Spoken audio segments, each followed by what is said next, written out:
I'll have you on my left. Okay. Do you want me to have should I have my mask on? Okay.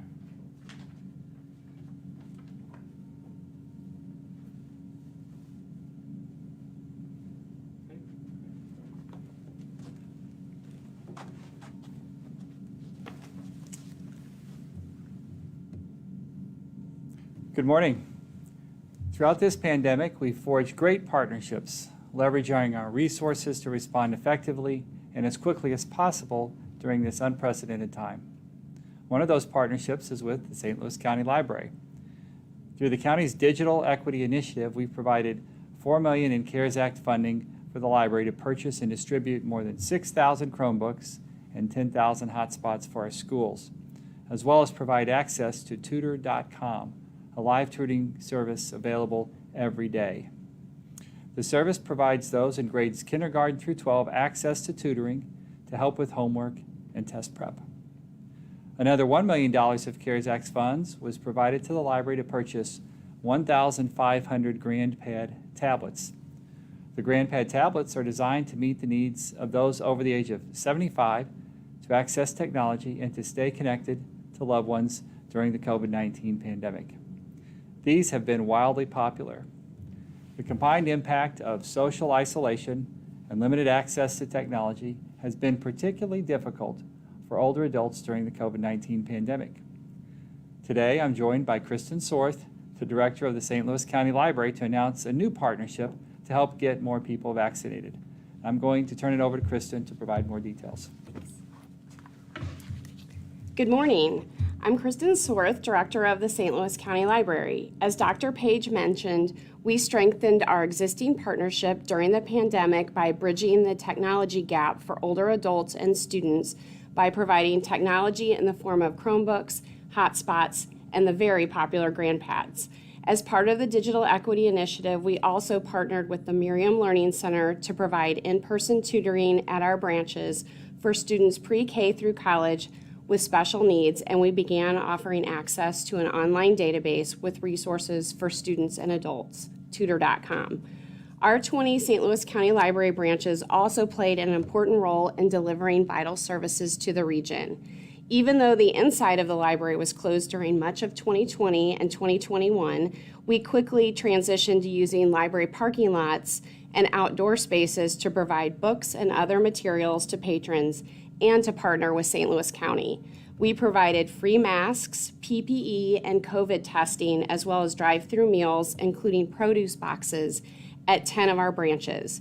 We worked in partnership with Operation Food Search, who was also the recipient of CARES Act funding through St. Louis County, on the food distribution. To date, we have delivered over 2 million meals, 500,000 produce boxes, and 700,000 masks to residents at our branches. As we continue to quickly adapt and focus during this ever-changing time, it's only natural that we are now working together to provide free vaccine events at the library. Our branches are back open to our regular weekday and Saturday hours, and we're so happy to welcome people back inside our buildings. We are thrilled about this partnership because it will make obtaining a vaccine convenient and accessible to area residents. People visiting the library can schedule an appointment ahead of time through the stlcorona.com website or just walk into the branch. Vaccines are available for individuals who are 12 years of age and up. Consent forms for ages 12 to 18 must be completed in order to receive a vaccine. Those two are available at stlcorona.com. There is no cost to receive a vaccine, and health insurance is not required. Appointments will be made for the second dose at each event, and follow-up clinics will be scheduled at the host branches. The first vaccine event will take place very soon, next Wednesday, May 26th, from 2 o'clock to 6 o'clock at the Lewis-Clark branch in Moline Acres. The event will feature a visit from the MetroMarket, a mobile grocery store, from 2 to 4 p.m. We will also have book giveaways for all ages. Vaccines will be offered inside the branch meeting room. The second event will take place on June 2nd from 10 a.m. to 6 p.m. during the grand opening of the new Eureka Hills branch located at 500 Workman Road in Eureka. Vaccines will be offered inside the branch meeting room. The new Eureka Hills branch is the first full-service library for residents of Eureka. The previous location was in a leased facility and was approximately 6,500 square feet. The new branch is over 15,000 square feet and features an expanded collection of materials over 60% larger than the previous collection, a dynamic children's space, a teen space, and 3 private study rooms.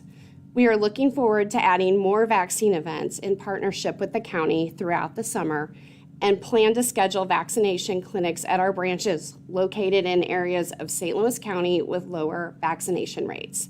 We know that libraries are trusted community spaces that are accessible and open to all. We are excited to welcome everyone back to the library and continue to meet people where they are.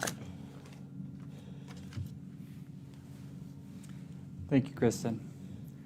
Getting more of our community vaccinated is critical to getting us through this pandemic. This exciting partnership with the library will provide wider access to the vaccine and help us eliminate the disparities we're seeing from zip code to zip code. The zip code where the Lewis and Clark branch is located is one of the most vulnerable areas in our community, with only 22% of the population having had at least 1 dose and only 17% fully vaccinated. That compares to countywide, 43% have had 1 dose and 34% fully vaccinated. In addition to the library, we have several other locations where vaccines are offered, and these can be all found at stlcorona.com. Thank you, and I'd be glad to answer any questions. Dr. Page, we have a couple of questions from Channel 4 today. Are the dwindling numbers of adults getting vaccinated due to the access to the vaccine, or is it the hesitancy of the vaccine? So the question is about the dwindling numbers of people getting vaccinated, and we've seen the trends go down quite a bit since vaccines were first made available in December and January. And this is a phenomenon that we're seeing across our community and across the country. And this is entirely due to vaccine hesitancy. We've had plenty of vaccine in our community now for several weeks. But what we've seen is hesitancy due to the politics and the intensity of those politics surrounding the response to the pandemic, and hesitancy due to concerns about a new vaccine that's becoming available in our community. And that's why it's so important for us to have partnerships, trusted partnerships in the community to help deliver the vaccine locally as much as possible, and that's what we've been doing. We issued a call for businesses, community leaders, churches, civic groups to partner with us to help us vaccinate in smaller groups, and we've been doing that. We have received communications from several businesses, churches, and other community partners, and we'll continue to set up those vaccination opportunities like we're doing with the library. And you and Kristen both addressed this a little bit, but how does the upcoming events at the library specifically help increase the vaccination rate? Well, the library is a trusted partner in the community. They have a strong brand and a strong reputation. Folks are used to going to the library, especially in the summers, for resources, not just books, but other resources in the community. And it's another trusted partner that folks can turn to for information and now for access to a vaccine. And Dr. Page, you alluded to this just a moment ago. You would put out a call a couple of weeks ago for businesses and places of worship for vaccination clinics. Do you know what the level of interest has been and how many clinics and vaccinations there have been, or where would you get that information? Well, we'll follow up with that with the details, but I know there are 14 or 15 businesses that we have an established partnership with. There's another 25 or so that we're working through the details of those partnerships, and we'll continue to do that as those relationships emerge and as we hear from people in the community who want to help get their employees or their patrons vaccinated or other partners through civic groups or churches. That's all we have. Kristen, do you Want to add anything, Kristen? Just that we're happy to welcome people back to the library. We're open now 9 to 9 Monday through Thursday and 9 to 5 on Friday and Saturday, and we can't wait to see everyone at our vaccination clinics. More will be added during the summer. Great, thank you. Well, we're very proud of our county library system. They're certainly a trusted partner for us in the community, and we're glad to have them involved in our vaccination efforts. Thank you. Thanks.